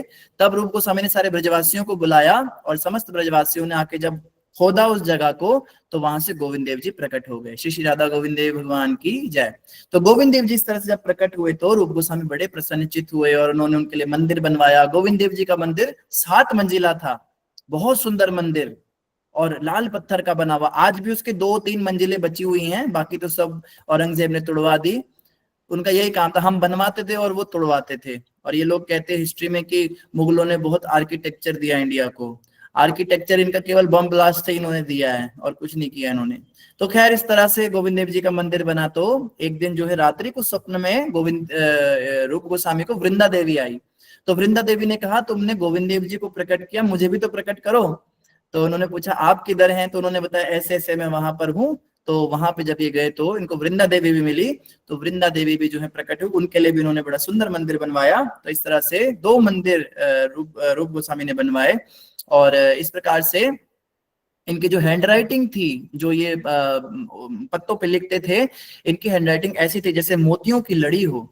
महाप्रभु ने जब इनका श्लोक पढ़ा था, जब इन्होंने वो वाला श्लोक लिखा था, महाप्रभु कहते हैं ये तो ऐसा लग रहा है जैसे मोतियों की झड़ी लगी हुई है, इतनी सुंदर हैंडराइटिंग। तो रूप गोस्वामी जो है इस प्रकार से वहां पे लिखते थे, अलग अलग श्लोक लिखते थे। इन्होंने कई सारे ग्रंथ लिखे। तो एक लीला आती है, खीर वाली लीला, आपने सुनी होगी है, कि एक बार रूप गोस्वामी के मन में इच्छा हुई, सनातन गोस्वामी को खीर बना के खिलाऊं। वैष्णव सेवा का भाव आया, पर ये लोग तो माधुकरी करते थे, और माधुकरी में मांगते नहीं थे कुछ। सामने से जिसने जो दे दिया, किसी ने रोटी दे दी, किसी ने कुछ और दे दिया, तो बस वही लेकर आ जाते थे। तो इनके मन में आया कि मैं तो माधुकरी करता हूँ, तो खीर कैसे बनेगी। बस इतना सोचा ही था, भगवान से कोई इच्छा नहीं करी थी इन्होंने, ना कोई प्रार्थना करी थी। तो राधा रानी स्वयं जो है एक छोटी सी लाली बनके इनकी कुटिया में आ गई, और कहती है, बाबा मेरी मैया ने कुछ सामान भेजा है तेरे ताई। बोले क्या भेजा है? तो देखा दूध, चीनी और चावल, जो खीर बनाने वाला सामान है, थोड़ा घी। तो रूप गोस्वामी कहते लाली तू कहाँ से आई है? कहते मैं पास के गांव में रहती हूँ। कहते मैंने तो उस गांव में कभी तुझे नहीं देखा। तो कहती है बाबा अब मैं जो है मैं कहीं गई हुई थी और मेरी माँ ने जो, कहते तेरी माँ ने आज क्यों ये सब भेज दिया? कहते बाबा तूने रखना है तो रख। तो कहते कोई बात नहीं, वो बोरी भारी थी। तो कुछ वैष्णवों का ऐसा कहना है कि रूप गोस्वामी ने उस सामान से खीर बनाई, और कुछ वैष्णवों का ऐसा कहना है कि रूप गोस्वामी ने कहा लाली मेरे पास तो खीर बनाने का समय भी नहीं है, मुझे ग्रंथ लिखने होते हैं, तो खीर भी लाली बनाकर गई थी। तो इस तरह से जो भी हुआ हो, तो सुंदर खीर बना के तैयार हुई, और शाम को जब सनातन गोस्वामी आए, रूप गोस्वामी ने भोग लगाया ठाकुर जी को, और वो खीर सनातन गोस्वामी को परोसी। तो सनातन गोस्वामी ने कहा खीर कहाँ से आ गई? कहते हैं ऐसे ऐसे मेरे मन में भाव आया था, तो एक छोटी सी लाली जो है वो खीर का सामान दे गई थी या बना के चली गई थी। सनातन गोस्वामी कहते कौन सी लाली, कहाँ रहती थी? बोले ऐसे ऐसे। चलो अभी चलो, उस गांव में देख कर आए, उस नाम की कोई लाली थी ही नहीं। सनातन गोस्वामी कहते हैं ओहो तुमने बहुत बड़ा अपराध कर दिया रूप, हम यहाँ पे राधा कृष्ण से सेवा लेने नहीं आए हैं, हम उनकी सेवा करने आए हैं। देखो कैसा भाव था। हमारे लिए अगर ऐसा कर जाती राधा रानी, हम तो कहते देखो हमारी भक्ति का आज हमें फल मिल गया, हम तो लाइव करते। ये देखिए दोस्तों ये वही खीर है, ये अभी राधा रानी नहीं भी होता तो भी लोग झूठी झूठी वीडियो बना लेते हैं। वो ठाकुर जी के आगे चम्मच लगा देंगे, ठाकुर जी दूध पी रहे हैं, जन्माष्टमी पे ठाकुर जी ने मक्खन खा लिया। तो पाखंड हम तो बड़ा करते हैं, लेकिन जो सच्चे भक्त होते हैं, तो खैर सनातन गोस्वामी ने उनको डांटा और खैर बोला चलो खीर बनी गई। खीर जैसे ही जबान को लगाई, ऐसा अमृत, ऐसा स्वाद। वो कहते हैं ये तो दिव्य जगत की खीर है, और इसके इंग्रेडिएंट्स भी दिव्य थे, ये इस संसार की नहीं है। ये राधा रानी गोलोक धाम से सामान लेकर आई थी। आप सोच रहे हैं राधा कृष्ण भगवान ऐसे तैयार खड़े रहते थे इन गोस्वामियों की सेवा करने के लिए, और एक गोस्वामी क्या करते थे, ये राधा कृष्ण से कभी सेवा लेते नहीं थे। तो भगवान और भक्तों में स्पर्धा चलती, कौन किसकी सेवा करेगा। तो इसी तरह से एक और कथा आती है। एक बार क्या हुआ था, रूप गोस्वामी ग्रंथ लिख रहे थे, तो उसमें उन्होंने वर्णन किया कि श्रीमती राधा रानी के जो बाल हैं वो झूला झूल रही थी, तो ऐसा लग रहा था जैसे नागिन हो, उनके कंधे पर कोई नागिन बैठी है। बालों का आप जैसे राधा रानी चोटी बनाती हैं, तो वो ऐसे ऐसे लहरा रही थी, ऐसा लग रहा था जो है सांप लहरा रहे हैं। तो सनातन गोस्वामी ने उसको पढ़ा, तो सनातन गोस्वामी को लगा ये कैसी उपमा है, राधा रानी के बालों की उपमा सांपों से दे दी। सांप तो बड़ा जहरीला जानवर है, और मतलब सांप से थोड़ा ना देनी चाहिए। तो बोला कुछ नहीं रूप गोस्वामी को, लेकिन ये मन में थोड़ा खिन्न हुए और स्नान करने जमुना घाट पे गए। तो जब जमुना घाट पे स्नान कर रहे थे, तो देखा जमुना के दूसरे किनारे पर कुछ लाली कहते, छोटी बालिका को लाली कहते हैं, वो सब खेल रही थी आपस में। तो जब वो सब खेल रही थी, तो अचानक से रूप गोस्वामी ने क्या देखा, ये एक लाली के कंधे पर सांप आ गया। तो चले अरे सांप सांप, लाली सांप। तो वो लाली कहती क्या हो गया बाबा, बुढ़ापे में दिखता नहीं क्या, सांप कहाँ है? कहती तेरे कंधे पर सांप है। बिल्कुल ऐसा लग रहा था सांप है कोई काला। तो उन्होंने ऐसे बाल उठाए, कहते ये तो मेरी वेणी है, ये तो मेरी चोटी है, सांप छोड़ना है। और अचानक से वो सारी लाली गायब हो गई। तो सनातन गोस्वामी समझ गए कि ये राधा रानी और गोपियां ही आई थी मुझे बताने कि किसी का भाव गलत नहीं होता। तब उन्हें समझ में आ गया कि रूप गोस्वामी ने कोई गलती नहीं करी। इसके अलावा रूप गोस्वामी जब भक्ति रसामृत सिंधु लिख रहे थे, तो उस समय पे भी ये लीला घटी थी कि उस समय वल्लभ आचार्य उनसे मिलने आए। कोई कहता है वल्लभ आचार्य, कोई कहता है यदुनंदन आचार्य आए थे। तो भक्ति रसामृत सिंधु का कार्य चल रहा था, तो उन्होंने उनको कहा देखिए मैं ये ग्रंथ लिख रहा हूँ महाप्रभु के आदेश पे, आपको कोई कमी पेशी लगे तो आप बताना। तो वल्लभाचार्य ने कहा अरे आपके ग्रंथ में कोई कमी हो सकती है, पर फिर भी अगर आप सेवा दे रहे हो मुझे, तो मैं एक बार संशोधन कर दूंगा। तो वल्लभाचार्य जी जो है अपने साथ वो ग्रंथ ले गए, तो उनको लगा एक जगह पे कुछ कमी। तो जब वो घाट पर आए थे स्नान करने, तो वहां पे उनको जीव गोस्वामी मिल गए। जीव गोस्वामी कौन है? ये रूप गोस्वामी के शिष्य बन गए आगे चल के। ये कथा थोड़ी लंबी है, कभी और आपको बताएंगे। तो जीव गोस्वामी उनको मिले, उन्होंने कहा कि आपके गुरु महाराज ने मुझे ये ग्रंथ दिया, तो यहाँ मुझे थोड़ी कमी लग रही है। तो जीव गोस्वामी ने कहा मेरे गुरु महाराज के ग्रंथ में तो कोई कमी हो ही नहीं सकती। बोला कहाँ कमी है? तो उन्होंने कहा देखो यहाँ पे कह रहे मुक्ति की चाह पिशाची है। तो मुक्ति की, हम सब मुक्ति की तो इच्छा करते हैं, तभी तो हम भक्ति में आए हैं। मुक्त तो होना ही चाहते संसार से, तो उसको पिशाची कह दिया इन्होंने। इन्हें कहना चाहिए ये निकृष्ट है या अच्छी नहीं है। सीधा पिशाची शब्द जो है ये थोड़ा ज्यादा ऑफेंसिव लग रहा है। तब जीव गोस्वामी ने इतना सुंदर व्याख्या की, अलग अलग पुराणों से बताया कि मुक्ति की चाह कितनी बड़ी पिशाची है। उन्होंने बताया मुक्ति को पिशाची नहीं कहा है, मुक्ति की चाह को पिशाची कहा है। मुक्ति की इच्छा से अगर हम भगवान की भक्ति कर रहे हैं तो ये शुद्ध भक्ति के रास्ते में बाधा है। तो उन्होंने बड़ा अच्छा एक्सप्लेन किया, तो बड़े इंप्रेस हुए। उन्होंने जाके कहा रूप गोस्वामी को, आपका शिष्य तो बड़ा अद्भुत है, और जिनका शिष्य इतना अद्भुत है उनकी कृति में कोई गलती कैसे हो सकती है। तो रूप गोस्वामी को उन्होंने वो ग्रंथ पकड़ाया और इस तरह से कहा, आप कभी कोई गलती नहीं कर सकते। तो बाद में रूप गोस्वामी को बड़ा गुस्सा आया, उन्होंने जीव गोस्वामी को बुलाया कि आप गुरु वर्ग से इस तरह से बहस करते हैं। तो जीव गोस्वामी ने कुछ नहीं कहा, कोई जवाब नहीं दिया अपनी सफाई में। तो उन्होंने कहा, आप जो है हमारे साथ रहने के योग्य, आप वृंदावन छोड़ के चले जाइए।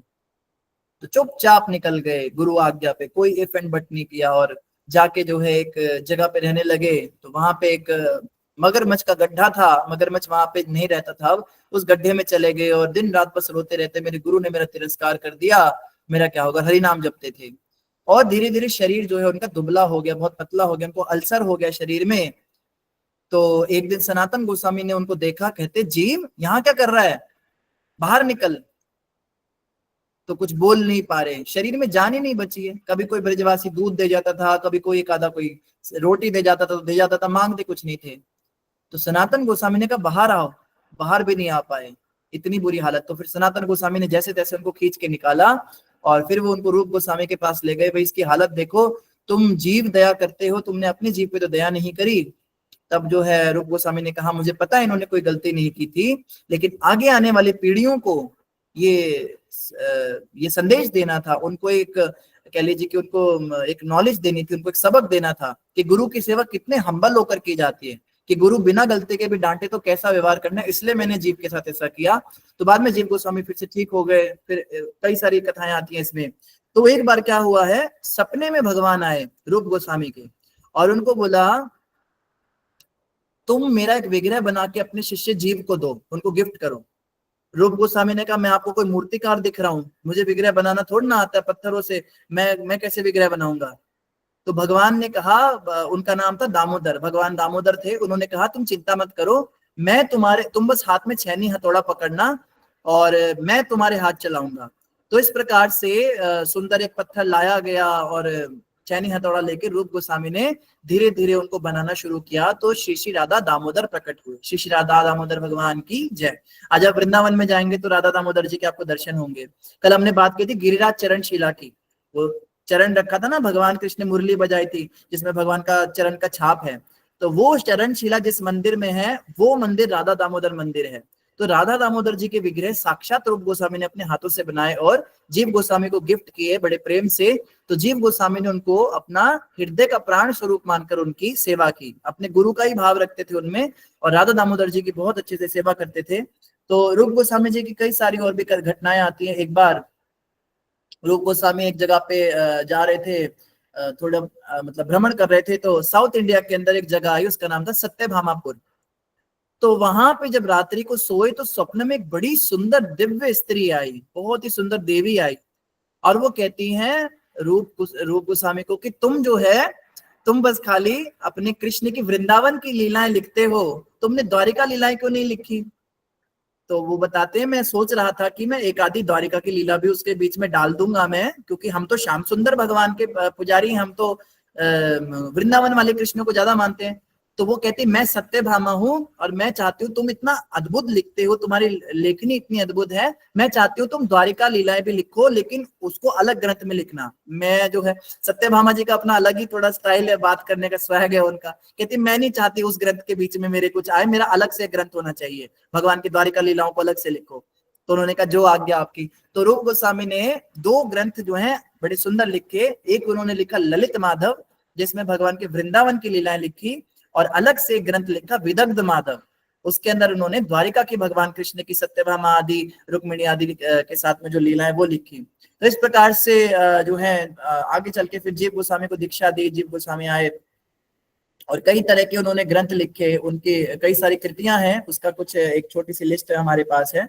जैसे कल अशोक प्रभु जी ने भी कहा था कि थोड़ा सा उनके बारे में भी बताओ क्या क्या लिखते थे। तो इन्होंने जैसे मुख्य रूप से इन्होंने भक्ति रसामृत सिंधु ग्रंथ लिखा है। भक्ति रसामृत सिंधु आप सभी जानते हैं, प्रभुपाद जी ने जिसपे टीका टिप्पणी दी है। इसके अलावा उज्जवल नीलमणि ग्रंथ लिखा है। उज्जवल नीलमणि ग्रंथ में माधुर्य रस की चर्चा हुई है। भगवान का सबसे उच्च कोटि का जो रस है, भगवान से जो प्रेम है, और उसको अलंकार शास्त्र में माना गया। इसके अलावा इन्होंने संस्कृत में काफी सारी काव्य रचनाएं की हैं। इन्होंने रत्नमाला लिखा। रत्नमाला में भगवान कृष्ण और श्रीमती राधा रानी की विभिन्न लीला स्तुतियों के रूप में संस्कृत की प्रार्थनाएं हैं। और विदग्ध माधव और ललित माधव जो है ये नाट्य शास्त्र हैं। ये ड्रामा की तरह है, मतलब जैसे ड्रामा होता है ना, इन्होंने फिर ये डायलॉग बोला, इन्होंने ये डायलॉग बोला, इस शैली में ये इन्होंने लिखे हैं। हंसदूत और उद्धव संदेश ये भी इन्होंने लिखा है। फिर पद्यावली इन्होंने लिखी। पद्यावली में इन्होंने संस्कृत से भक्ति पदों का संग्रह किया। अलग अलग समय पे जो अलग अलग महापुरुष हुए हैं, भगवान के भक्त हुए हैं, उनके गीत जो है इकट्ठे किए, कुछ अपने भी डाले उसमें, और इन्होंने पद्यावली लिखी। इसके अलावा इन्होंने रस सिद्धांत लिखा। जैसे मैंने बताया रसाचार्य हैं, तो रस शास्त्र लिखे। रस का मतलब होता है एक प्रकार का आनंद। तो भगवान के साथ कितने तरह से आनंद लेते हैं भक्त लोग, जैसे शांत रस, दास्य रस और साख्य रस। ये तो मुख्य 5 रस हमें पता है, माधुर्य रस इत्यादि। और भी कई सारे रस होते हैं, जैसे जब भक्ति में होते हैं भयानक रस होता है, वीर रस होता है, फिर और भी कई तरह के अद्भुत रस होता है। तो इन सभी रसों का इन्होंने उसमें वर्णन किया है। फिर इन्होंने और भी कई तरह के भाष्य भी लिखे हैं। कई सारे पुराने आचार्यों के ग्रंथों पे इन्होंने भाष्य लिखे। और उसके अलावा लघु भागवतामृत बड़ी इंपॉर्टेंट है। लघु भागवतामृत में इन्होंने भगवान के विभिन्न रूपों के अवतार का तात्विक विवेचन दिया है। फिर दान केली कौमुदी में इन्होंने ब्रज में राधा कृष्ण की दान लीला का भावपूर्ण वर्णन किया है। भगवान कृष्ण राधा रानी से दान मांगते थे। आप जाएंगे बरसाने में तो वहां पे श्री श्री राधा दान बिहारी जी का मंदिर भी है। तो वहां पे जो ये दान की लीला हुई है ये उन्होंने लिखी है। और इसके अलावा नाटक चंद्रिका इन्होंने लिखी। तो कई सारे इन्होंने ग्रंथ लिखे। और इस तरह से रूप गोस्वामी ने जो है अपना जब शरीर छोड़ा तो इनकी समाधि राधा गोविंद देव मंदिर के प्रांगण में बनाई गई। तो गोविंद देव जी के प्रांगण में ही रूप गोस्वामी की समाधि है। और ये भगवान की राधा कृष्ण की नित्य लीला में ये क्या है, ये रूप मंजरी है। और इनके ऊपर एक बहुत सुंदर भजन भी था जो कि भक्ति सिद्धांत ठाकुर जी को बहुत पसंद था। और जब भक्ति सिद्धांत ठाकुर जी का शरीर छूट रहा था अंत समय पे, तो उन्होंने अपने शिष्यों को आदेश दिया था मुझे वो वाला भजन सुनाओ। तो उनके शिष्यों ने मिलकर जो है उनको वो वाला भजन सुनाया था। तो वो भजन भी मैं आपको सुनाऊंगा जो रूप गोस्वामी के विषय में लिखा गया है। वो इस प्रकार से है। श्री रूप मंजरी पद से मोरा संपदा, से मोरा भजाना पूजाना, से मोरा प्राणधाना, से मोरा आभरणा, से मोरा जीवानेर जीवाना, से मोरा रसनिधि, से मोरा वांछा सिद्धि, से मोरा वेदेरा धरामा, से व्रत से तप, से मोरा मंत्र जप, से मोरा धर्म करामा, अनुकूल हबे विधि, से पदे होई बे सिद्धि, निरखी बोए दोए नयाने, से रूप माधुरी राशि, प्राण को वलय शशि, प्रफुल्लित हबे निशिदिने, तो दर्शन अहि गरल जरल देही, चिरोदिन तापेत जीवाना, चिरोदिन तापेत जीवाना। आहारूप करो दया देहो मोरे पद छाया, आहारूप करो दया देहो मोरे पद छाया, नरोत्तम लोइलो शराना, नरोत्तम लोइलो शराना। जय रूप गोस्वामी जय, रूप गोस्वामी जय, नरोत्तम ठाकुर जय, नरोत्तम ठाकुर जय जय। प्रभुपाद प्रभुपाद, गुरुदेव जय जय गुरुदेव। तो ये जो भजन है ये बड़ा प्रिय था भक्ति सिद्धांत ठाकुर जी को। तो इस प्रकार से रूप गोस्वामी जो हैं भगवान राधा कृष्ण की नित्य लीला स्थली में जो है उन्होंने प्रस्थान किया। और इसका ट्रांसलेशन भी हम पढ़ लेते हैं।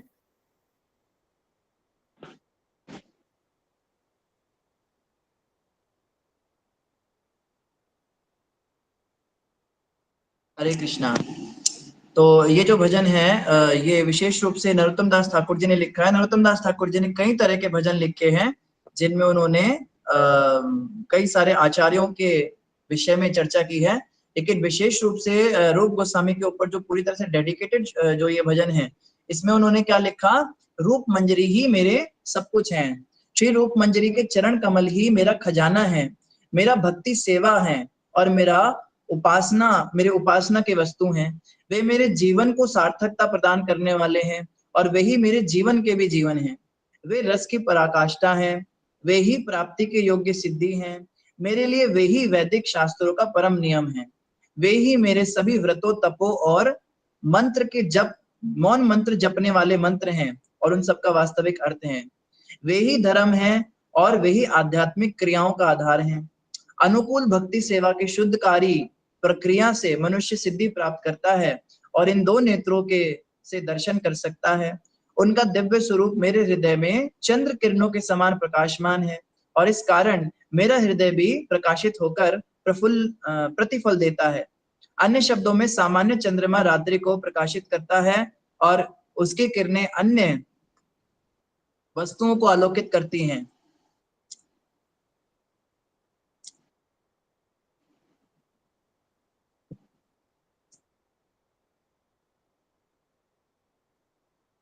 हरे कृष्णा, आवाज आ रही है ना सबको? आ रही है। जी प्रभु जी। प्रकाशित करता है,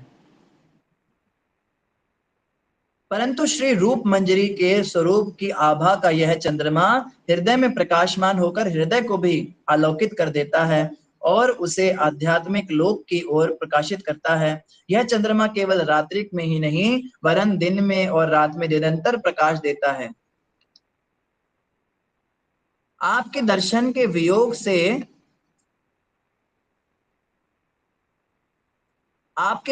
वियोग से मेरा तीव्र विषय के समान है और मैं जीवन के अंत तथा अंत तक दुख भोगूंगा। नरोत्तम दास ठाकुर कहते, कृपया मुझ पर अपनी कृपा कीजिए और मुझे अपने चरण कमलों की छाया प्रदान कीजिए।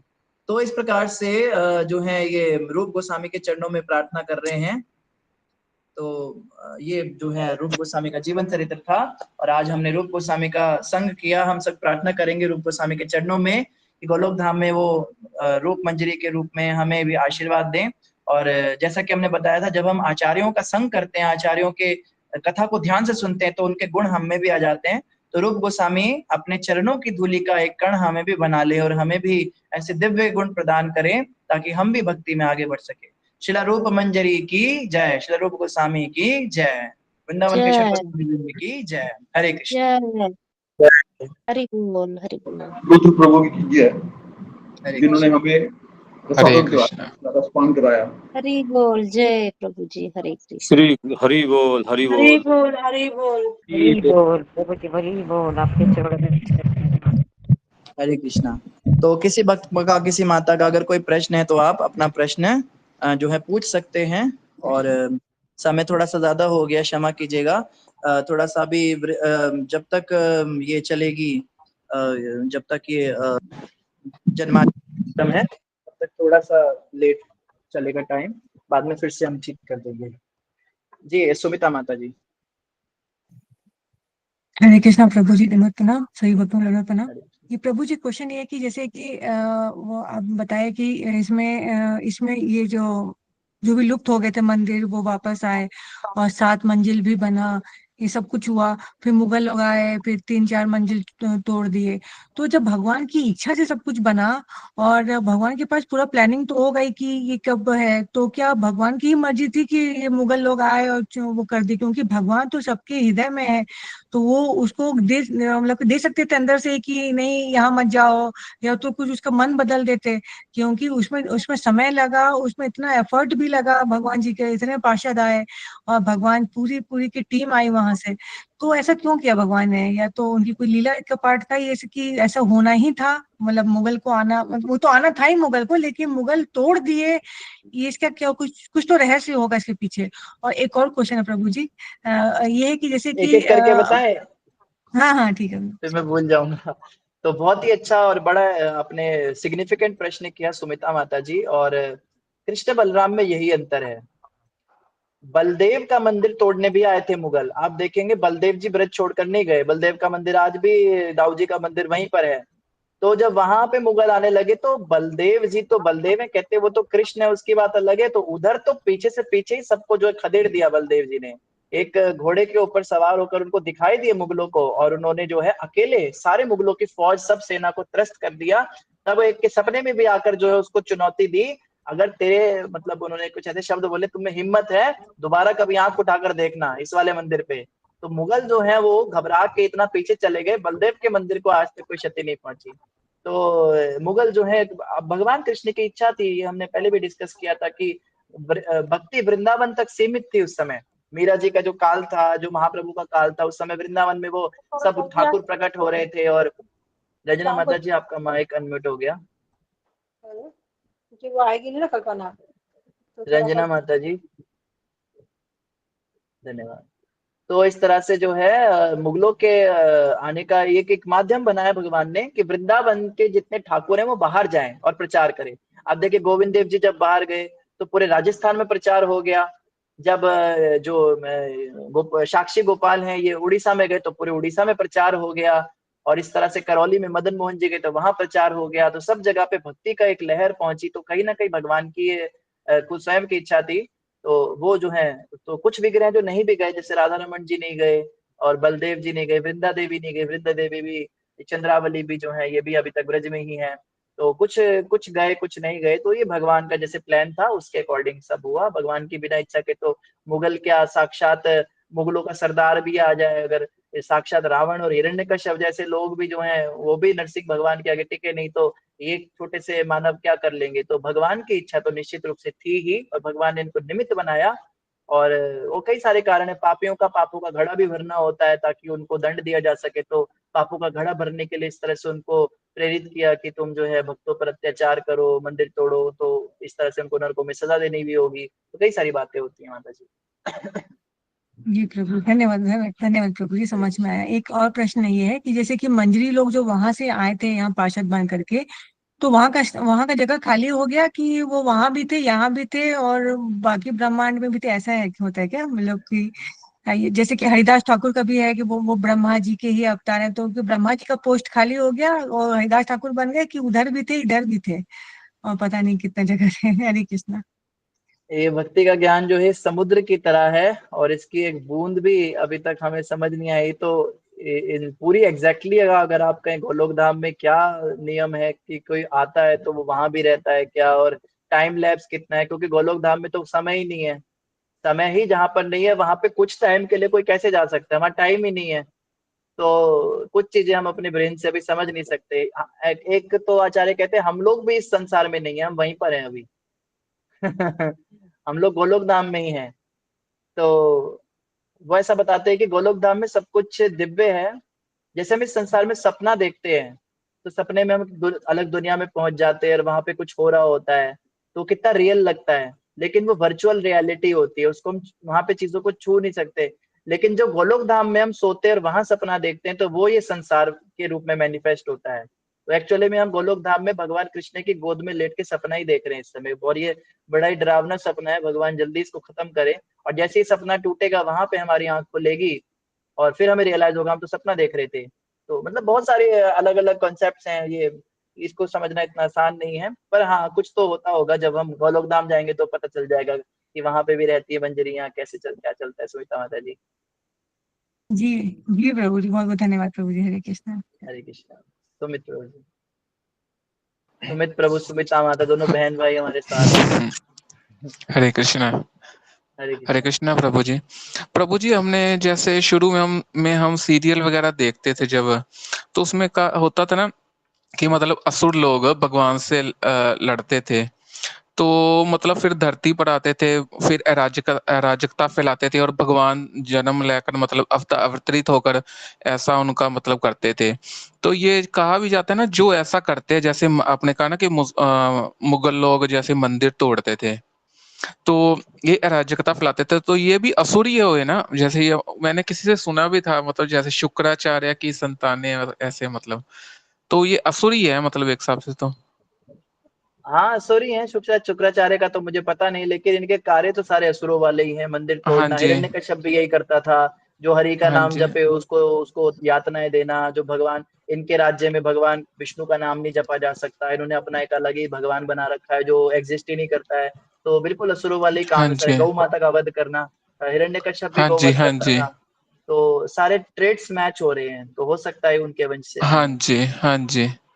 तो एक आपने बताया ना कि मतलब मुक्ति की चाह पिशाचनी है ना? तो मतलब हमें जी। हमें मतलब चाह इस तरीके से नहीं फिर हमें जप करना ना, तो मतलब इस मुक- मतलब है ना? मुक्ति पाने के लिए नहीं करना, हमें भगवान की भक्ति पाने के लिए जप करना है हाँ कि जी, भगवान की हाँ शुद्ध जी, भक्ति हमारे हृदय में आ जाए, और भगवान भगवान का नाम हृदय में आ जाए, भगवान की भक्ति हमें मिल जाए। हम 24 घंटे भगवान को याद रखें, बस भगवान से ही मांगना है, भगवान की सेवा अच्छा, में हाँ, लगे मतलब रहे। चाह मतलब कोई भी मतलब हो, चाहे मुक्ति की, वो भी नहीं करनी है ना? मुक्ति की नहीं करनी, सिर्फ भक्ति की कर सकते हैं। ठीक है। भक्ति की कर हरे सकते हैं। कृष्ण। हाँ जी। हरे कृष्ण। ठीक है, और तो कोई प्रश्न नहीं है, तो आज के लिए सभी का धन्यवाद। आदि नारायण जी, आज के लिए आज्ञा। धन्यवाद प्रभु जी, बहुत बहुत धन्यवाद। विषय क्लास लेट तक चलती रहे, पर आ जाएगी जी बस। धन्यवाद प्रभु जी, आपका बहुत बहुत सही भक्तों का धन्यवाद। षड गोस्वामी वृंद की जय। श्री सनातन गोस्वामी रूप गोस्वामी प्रभुपाद की जय। श्री चैतन्य मनोभीष्टम स्थापितम येन भूतले स्वयं रूप कदा मह्यम ददाति स्वपदान्तिकम्। वाञ्छाकल्पतरुभ्यश्च कृपासिन्धुभ्यश्च पतितानां पावनेभ्यो वैष्णवेभ्यो नमो नमः। हरे कृष्ण, धन्यवाद।